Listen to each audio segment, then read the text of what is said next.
ದೇವತೆಗಳು ಭೂಮಿಗೆ ಬಂದವಳೇ, ಶೃಂಗಾರ ರಸವನ್ನು ಸುರಿಸುತ್ತ ಅರಳುತ್ತಂತವಳೇ. ಈ ದೇಹ ಶಿಲೆಯಲ್ಲಿ ಸೆರೆಯಾಗಿದೆಯೋ ಕಾಮ, ಆ ಕಣ್ಣ ಮಿಂಚಲ್ಲಿ ಹೋದಂತಿದೆಯೋ ಪ್ರಾಣ.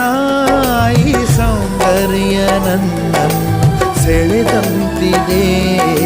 ಶ್ರೀಗಂಧ ದೇವತೆಗಳು ಭೂಮಿಗೆ ಬಂದವಳೇ, ಶೃಂಗಾರ ರಸವನ್ನು ಸುರಿಸುತ್ತ ಅರಳುತ್ತ ನಿಂತವಳೇ.